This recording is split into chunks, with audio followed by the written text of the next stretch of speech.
Welcome to another episode of Ask Mr. Wonderful. As always, it starts with a question, or sometimes questions. This week, I love this. This is from Cindy Rose. Hi, Mr. Wonderful. I got into your channel recently and have watched the last 7 episodes.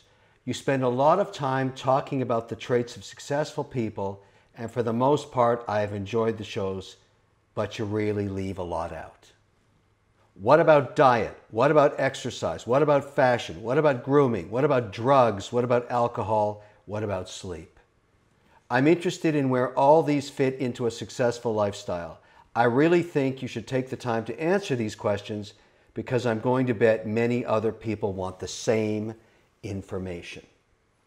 Okay, grooming. This is an interesting one. I feel that when you get up in the morning and you work out, my routine is I get up, I work out, I have breakfast. I get up pretty early. I get a lot of work done early on. I get my 3 things done. But before I go out, particularly if I'm going to spend time outside, one of the problems I've got is I'm always putting on makeup. I have makeup on right now. Generally, I put it on, and I got a lot of real estate. You don't want to be shiny on TV. So I'm putting this stuff on my golden dome a lot, and a ton of it under my eyes, like this, and around my nose, and here where it gets shiny. If you see people that are on TV, they look great on the camera. When you see them in person, they come off the set, they look like they're dead. They got so much makeup packed on. I don't endorse products that I don't use personally. I just don't want to do it.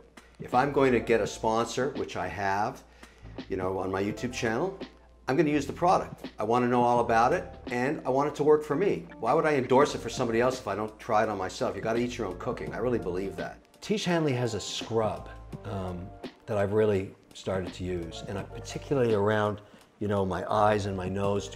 It sounds crazy talking about this, but it actually has become part of my routine. The wash is a basic wash for your face, morning or night for me, and the scrub takes all the crap out of my pores. Skincare for men. Who knew? I'm using it now because I want to keep looking like Mr. Wonderful.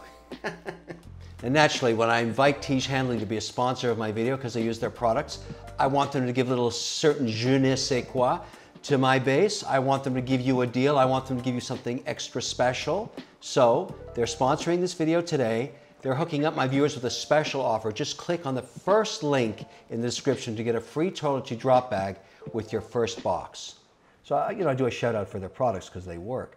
And I hate perfumey stuff, and theirs isn't. So I don't want a smell coming off it. It's just clean, good stuff. So I'm shameless endorsement for them, but it's good. I bring it to the idea of grooming. I'll tell you why. In your career, in doing deals, in being an entrepreneur, in being a leader, in being a great employee, whatever you're going to do, you want to walk into a room and you want to feel good, you want to look good, and that involves grooming and fashion. Finding out what you like to feel like, how you want to present yourself. When it comes to financial services like O-shares and bean stocks and all the fintech stuff I invest in, and I'm in New York, or I'm in LA, or I'm in Zurich, or I'm in London, and I travel to these places for business, I like the crisp suit look. I got a classic look. Some people think I'm nuts. It's always the same. I got 25 of the same suits, 25 of the same shirts, 25 tie pins, 25 black ties. I vary my watches, as you know. They all have red bands. And I've got a very broad collection of watches, but consistency is the red band. That's my thing. And I change my watch almost every day, sometimes 3 times a day. Depends what I'm doing. I travel with watches, and I like to have a sort of a fashion look. And people say, well, that's kind of nuts. Why would you need more than one watch? Why would you need a watch at all? Why don't you just use your phone? You can get the perfect time off your phone. It's always accurate. I get that. I like the fashion statement. I like the art in the dial. I like the way it works with the cufflinks. So that's a grooming / fashion thing. And you got to find your groove. You got to find your look. You can shake it up, but people get to know you about whether you've got that vibe, that fashion vibe. Take Barbara Corcoran. I know about her. She always is dressed real sharp. She always looks spectacular. Lori the same way. These women know how to present themselves, and they have a look. Barbara's different than Lori, but I'm just making an example of people I've been working with for 12 years. I know when they walk out, I'm not just talking about on the Shark Tank set. You go to anywhere with either of them and they are dressed to kill. I get it. That's a certain persona that they're projecting. That's a certain look. I look around the other sharks, Damon really into some eclectic style, but that's his thing. He's the FUBU guy. Robert has a West Coasty, breezy kind of thing. These are all, and of course Cuban likes to just wear sweats because he's saying something with that. He can wear anything he wants. That's what he's saying, and I get that too. But the point is, it becomes a little bit about who you are. And I think you should spend some time thinking about it. And you don't need a lot of really expensive stuff. And I always err towards buying something really good and having less of it. You don't need like 15 jeans, you need 3 fantastic pair. You don't need 20 leather jackets, maybe you need 2. I mean, that's my whole point. My suit thing, I like the consistency of my look, so I wear that. You know, I've gone overboard on watches, but that's just my own thing. But I'm trying to make a point about something here that becomes part of who you are. And it happens to you in your late teens. You start to get a feel for the way you want to project yourself. And I think that's very cool. I think it's really, really worth thinking about. Make that decision. Consult with others. There's so much stuff online, obviously, but it's what makes you feel good. You know, that's what really matters. What makes you feel good? What makes you confident to walk out there and do your thing? That's how you should groom, and that's how you should fashion up. You kind of have to make up your mind how you want to present yourself. And if you're comfortable with the way you look, be cool with it. That's it. I mean, look, it doesn't mean it's going to affect your performance. That's not the case unless you're some kind of fine-tuned athlete or something. But I also don't want to let it drag me down in terms of how I feel and how much energy I've got. I care about energy levels. That's what matters. If you're an entrepreneur, if you really want to run, you got to have some energy. And sometimes, and when I mean run, I mean you want to run through your day. I don't mean running around. You can do that too as exercise. Energy to me and weight are somehow combined. And you know, I, like everybody else, tried dieting. I tried all the apps. What I found works is you have to get into a lifestyle groove. Because weight is really a very simple equation. Calories in, calories out. And depending on how much you burn a day, whether you're burning 1,600, 1,800, 2,100, whatever it is, you're going to either gain or lose weight, but you want to keep constant weights. So you got to kind of think about that in the context of what you're eating all day long, because maybe I want to only eat 2,000 calories a day. I don't want it to be 50% in wine, so I have to constrain myself in terms of how much wine I actually drink. But my point is, if you get into a groove where you have, to me, I have a normal breakfast. I got to eat something in the morning, right after I work out. And then I don't eat anything again until lunch. And it's those in-between periods of snacking and eating crap that's no good for you that really helps you keep weight off or packs it on. Over a long period of time, you got to look at it that way. I don't really buy into the super diet, taking all the supplements and all that stuff. I believe in good food. I believe in food in moderation, but I really want to be able to try everything wherever I go and just be pragmatic about it. You know, if there's certain things that you're allergic to or, you know, non-dairy and all that, and then everybody says to me, why don't you become a vegan? Well, I am a vegan. I'm a modified vegan. I don't eat meat on Tuesday from breakfast till noon. Hey, it's my tip of the hat to vegans. I eat less red meat. I eat more fish. I eat more chicken. I moderate it all, but yeah, so I'm a modified vegan. I like to say that. Anyways, my point is, you got to eat well, not too much of any one thing. And if you can, you know, and if you want to modify your weight, you have to do it over a really long period of time. Like set a goal of losing 7 or 8 pounds in 6 months. That's, you know, you have all these diets, you crash diet, lose this, crash diet, lose that. That's all you can do is crash. You got to just modify your eating habits slightly, and it has a big impact over a period of time. Okay, so let me tie that to alcohol for a second, because I want to talk a little bit more about that. And I like Cindy Rose's question about how this fits into a successful lifestyle. Let's talk about alcohol. Let me give you some do's and don'ts, just from my point of view, okay? I'm in the wine business, I drink, but I never do it when I'm working. Why? Because it only takes one mistake and you get canceled. And I don't mean just canceled off TV. You can get canceled out of life. You've seen it happen. Social media is cruel. People get drunk, they say stupid things. Maybe you shouldn't tweet. Maybe you shouldn't go to Insta when you're drinking. Maybe you should really think it through before you become public while you're relaxing. I'm not saying getting drunk, but just some rules about drinking. Here's some other rules. I've interviewed thousands of people in my time. I've never hired anybody where I could smell alcohol on their breath. Not because I think they're alcoholics, not at all.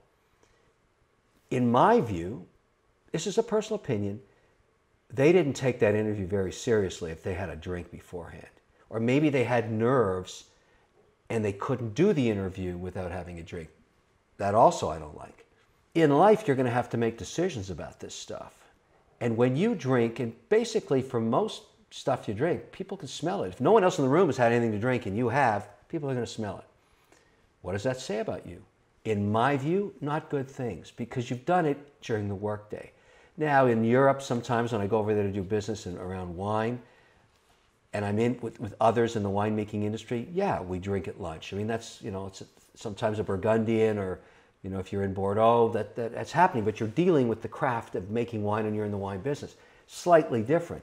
I'm in New York City having a meeting with an executive or talking to a producer about something I'm working on at television at 1 in the afternoon. I'm not drinking. Just not going to do it. I can wait. And when the market's over, for me, my routine is 4:30. I've been doing this ever since I've been involved in financial services. Yeah, I'll go have a drink with somebody. And that's after the market's over. I don't drive anywhere after that, I'll tell you that. But this thing with alcohol is kind of weird. And I'll tell you why I say it. I've got lots of friends that have completely stopped drinking altogether. And I know why. Not necessarily full-blown alcoholics, but it changed their personality. They were different people, even after a couple of glasses of wine. They were not their original self. And what would happen is, the next day, someone would say to them, hey, listen, last night, were you drunk? Do you remember saying this or that? If that starts happening to you, alcohol is actually changing your behavior. If it happens consistently, and people comment about it to you, you could have a problem. Not necessarily being an alcoholic, but letting something like that change other people's perception of you. Alcoholism breaks up families, destroys wealth, causes huge fractions between friends, sometimes for lifetime periods. Nothing tastes that good that it's worth destroying your life over. I don't care what booze you're talking about. Do not let alcohol define who you are. That's my advice on that. Great segue into drugs, okay? Now, drugs is a whole different ballgame. I don't do drugs because I don't like what it does to my abilities to process information. My day is packed with stuff that I deal with. Sometimes it's problems, sometimes it's opportunities. I don't want to make decisions when my thinking's altered. Now, I know there's a huge debate about cannabis and the merits of it and all that.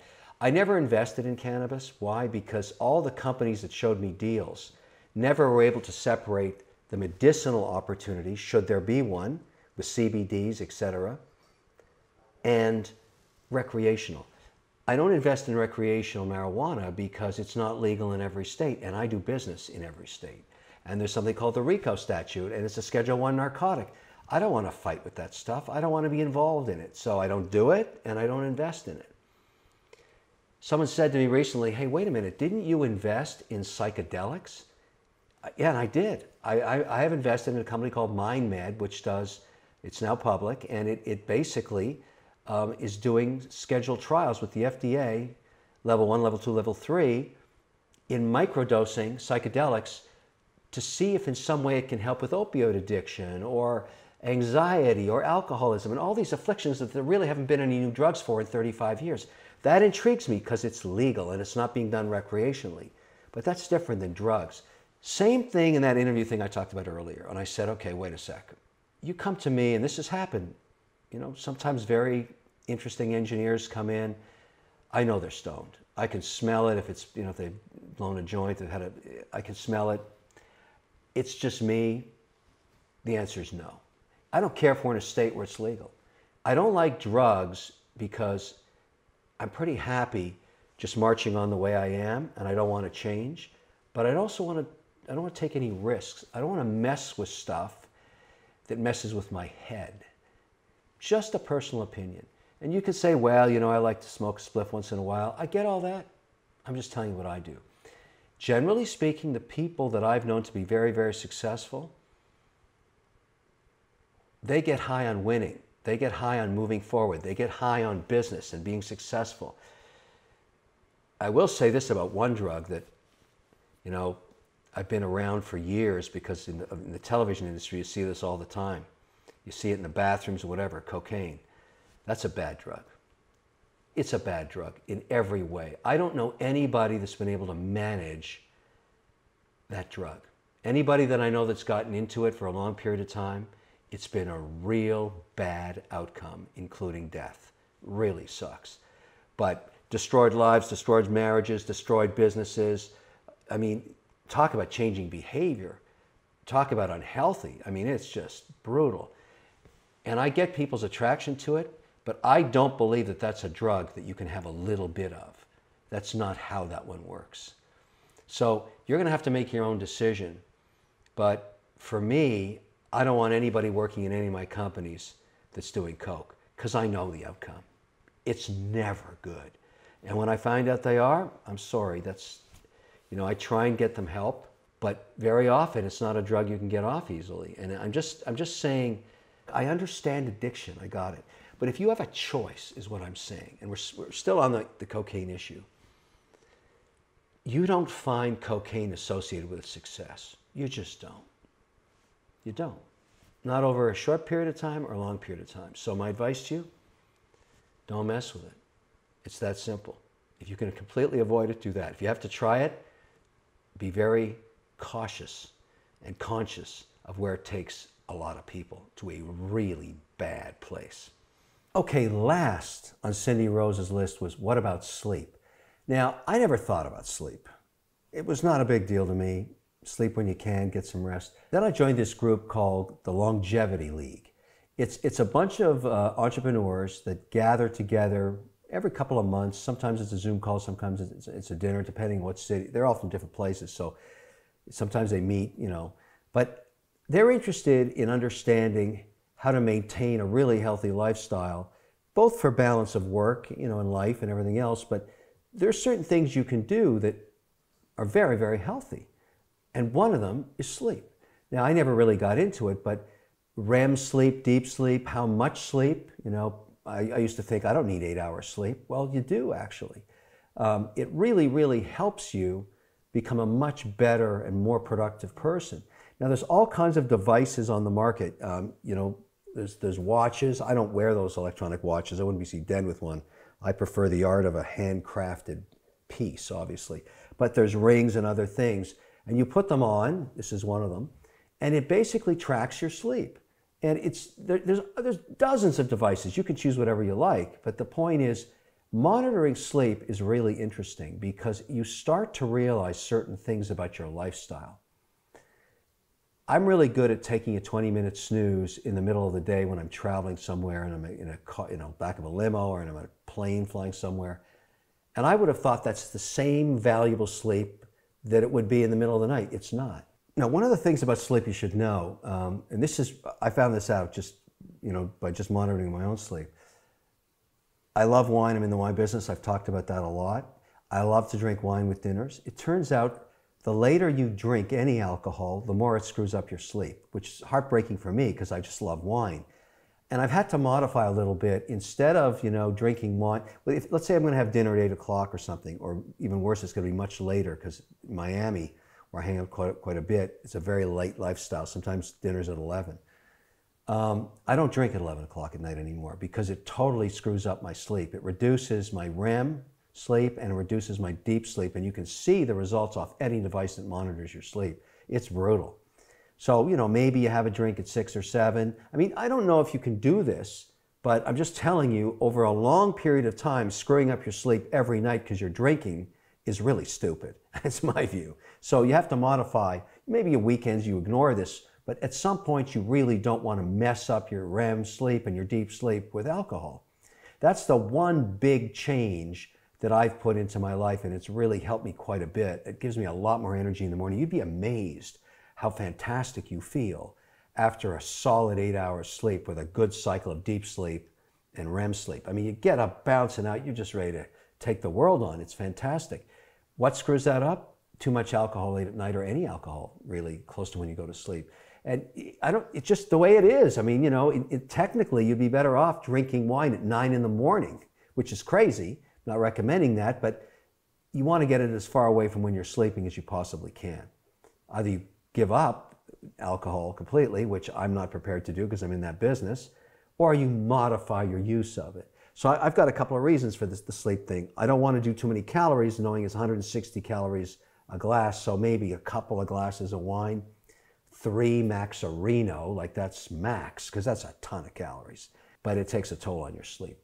So that's kind of a little bit of a snapshot about how, for you know, Cindy Rose, all these things fit together. You're going to find that successful people have one way or another dealt with drugs, dealt with alcohol, worked out the whole sleep thing, and figured out grooming and fashion.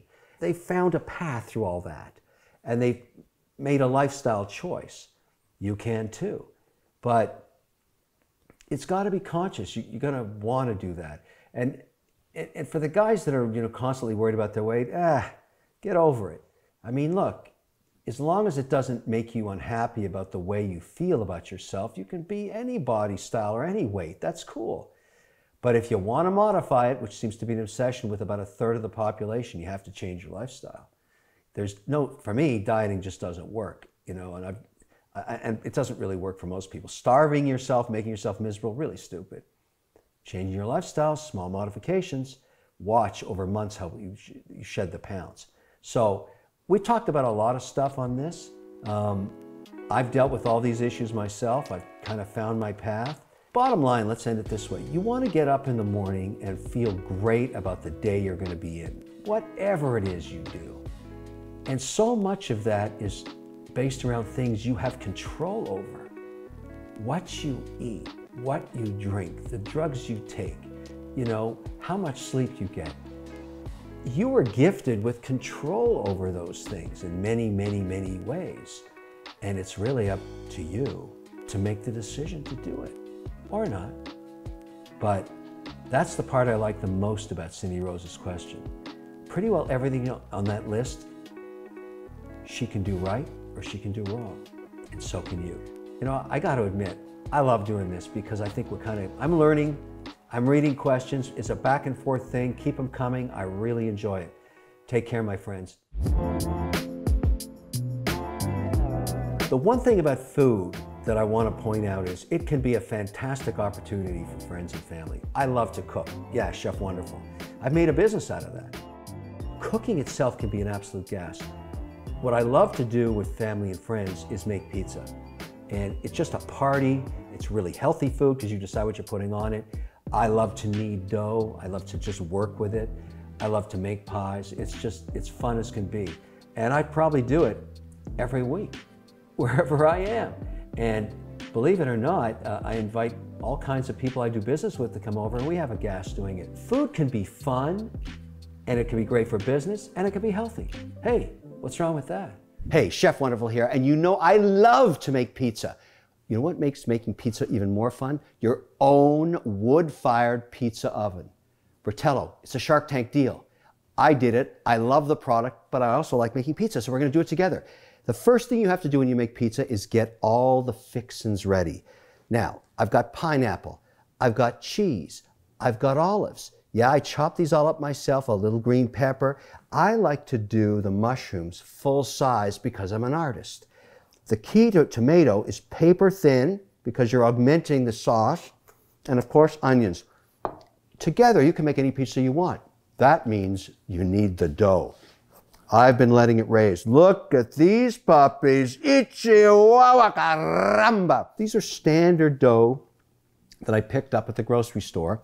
I'm going to cut it in 4 to make 10-inch size personal pizzas. What I'm doing is I'm taking just standard pizza dough that I got at the grocery store, and I'm basically cutting it into 4. I'm not cutting into the wood here, but I'm just severing it into 4 units, and that's going to give me basically a 10-inch personal pie in the eye. You want to have a little flour here because that's how you stop it from getting too sticky in your hands. This is what you're doing. You see that? It's very simple and it's fun. It's fun.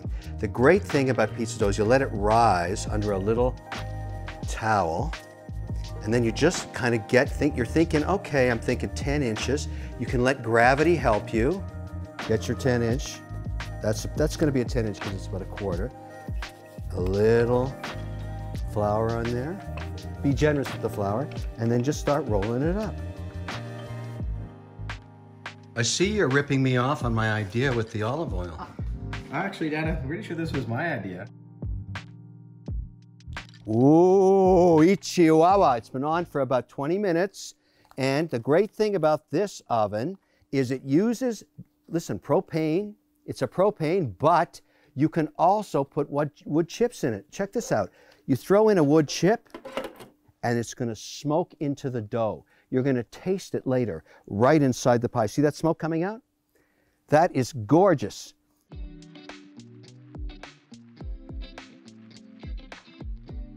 You know what would go great with this pizza? Some O'Leary fine wine. The Cabernet Sauvignon, the Pinot Noir, or the Chardonnay, which I'm having right now. I love Chardonnay pizza. It just goes so well with the cheese. 1 second, let me have a quick sip. Oh, it's just nectar. I love the Chardonnay. You know, my wife helped me blend this. It's absolutely spectacular. Now, the moment of truth. Let's take one of these slices of pie with all the cheese dripping down.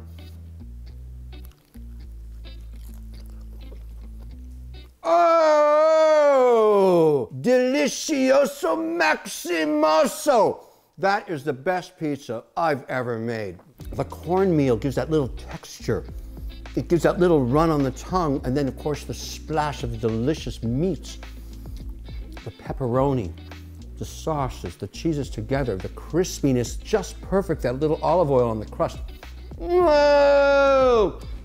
Rotello pizza oven, wood burning combined with gas technology, and all of your favorite ingredients, and you too will make a pizza delicioso maximoso.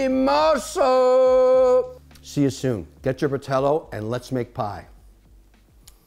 Chef Wonderful signing out. How's the pie?